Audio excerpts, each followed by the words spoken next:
The Milwaukee Bucks have done a very good job this offseason. Obviously, apart from the whole Damian Lillard situation, they've done a fantastic job putting a roster together around Giannis with the tools that they had. Giannis said he didn't want to leave, so they're locking in with him. They bring back guys like Gary Trent Jr., Kevin Porter Jr. They bring back Jericho Sims, who was solid last year as a backup big. They bring back Taurean Prince. They bring in guys like Gary Harris and Cole Anthony. They also bring back Ryan Rollins. And then, of course, they bring in Myles Turner, who's going to be an absolute stud in the front court alongside of Giannis.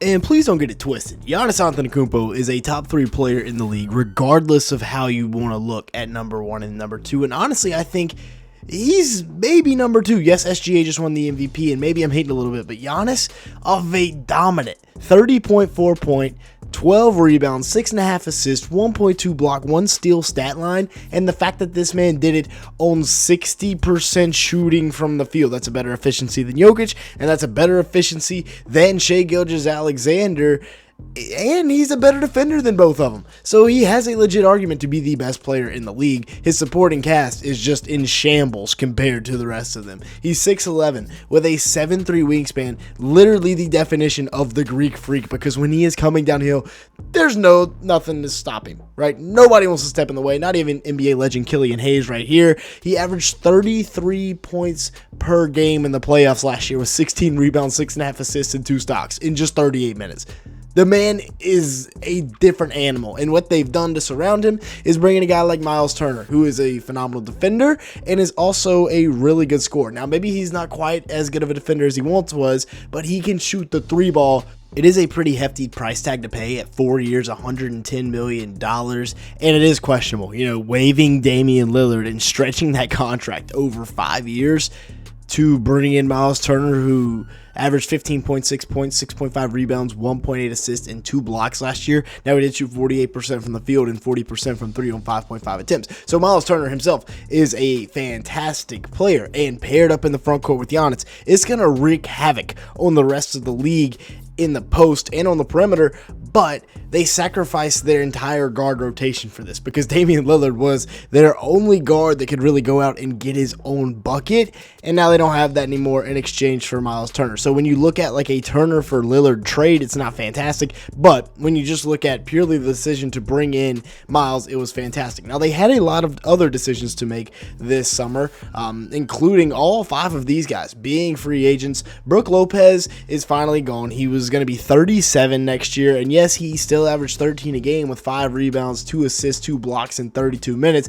shot 51% from the field and 37% from 3 on 5 attempts. However, came playoff time, he was getting cooked. He couldn't stay on the floor. In those playoffs, he averaged 5 points and 1 block in 15 minutes a game, and that's the difference between him and Myles Turner. Myles Turner is just a younger, better version of Brook Lopez, a much, much better version at this point in his career because Brook is on his way to the Clippers and is pretty much kind of washed up, right? Although we have thought this before about Brook Lopez, and he completely revived his career in Milwaukee. As for Kevin Porter Jr., this is going to end up being a phenomenal trade for them. 2 years, $10.5 million. They got him from the Clippers. That's the signing they bring him back for, and he's going to be their starting point guard.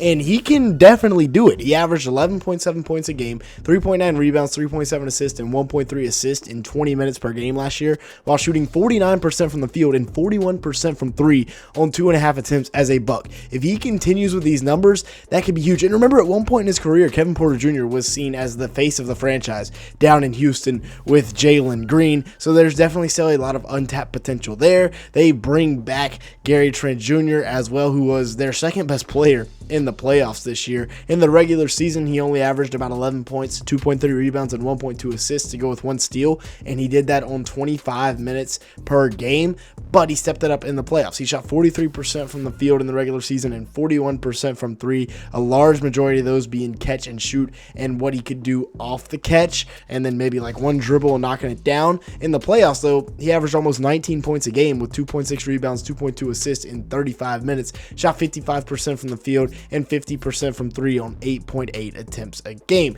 They bring him back on a 2-year, $9 million deal, which is pretty solid for a guy of Gary Trent Jr.'s stature, a fantastic catch and shoot guy, and I think he will definitely be their starting 2 this year with KPJ at the 1. Still got Kuz in there at the 3, and Kuz really has something to prove this year. We've talked about their front court being elite, but Kuz has to prove that he can be that guy at the 3 for Milwaukee. He's really going to have an increase in shots, so he's going to have to be good. Now, they also bring back Jericho Sims, who I thought was a really good backup big in the playoffs. He pretty much played Brook Lopez off the court because how well he was playing, how mobile he is at 7 foot, and that's a really solid pass right there, making plays out of the pick and roll. In the playoffs, he only averaged 3 points a game, but he did average 4 rebounds in just 10 minutes, as well as a half a block per 36. That's almost 2.5 blocks a night. And then just watch this defensive possession right here, where he is clamping up, staying right in front of Dante Exum and rejecting him at the rim. They bring him back on a fairly cheap deal,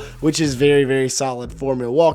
He can run the rim, he can catch and dunk, he's extremely athletic. It's going to be a good fit in there behind Myles Turner. And then you have Ryan Rollins, who I was very, very excited about coming into this offseason because I thought he was going to be their starting point guard next year without Dame Lillard, but Kevin Porter Jr. re-signing him has taken over that role. You see the regular season numbers for Rollins last year, and keep in mind he was playing behind Dame Lillard for the entire season. Then he was playing behind Kevin Porter Jr. once he came in, but he did shoot 49% from the field and 41% from 3. A very efficient season for him, and over his last 13 games, he averaged 11 points a night with 4 rebounds, 3 assists in 25 minutes while shooting 53% from the field and 48% from 3 on about 3 attempts. They bring him back on another cheap deal. Both of Rollins and Jericho Sims are coming back on fairly cheap deals, and both of those guys are still relatively young coming into their own in the league. As for Taurean Prince, they also bring him back, yet another 3-and-D wing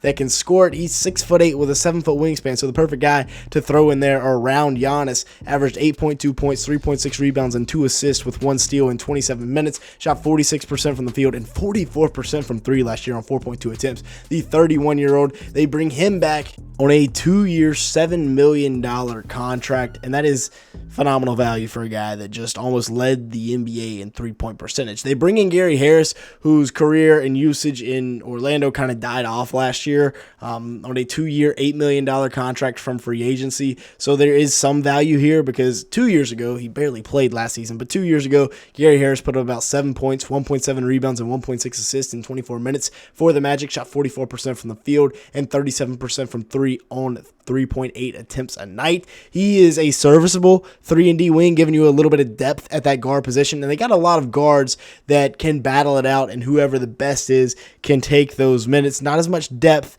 down low, but tons of depth on the perimeter. Cole Anthony, another guy they bring on a 1-year, $2.2 million deal, and he has shown that he can be an explosive scorer, just not an efficient one. Averaged 9.4 points, 3 rebounds, 2.9 assists in 18 minutes per game last year, while shooting 42% from the field and 35% from 3 on 3.3 attempts.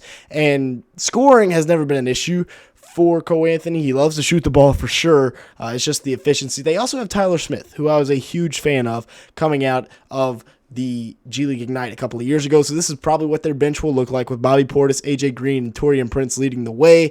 Gave the nod to Cole Anthony at the backup guard, but they also have Ryan Rollins and Gary Trent Jr. With that being said, that's going to be it for today's video. Thanks so much for watching. Let me know your thoughts on the Bucks offseason.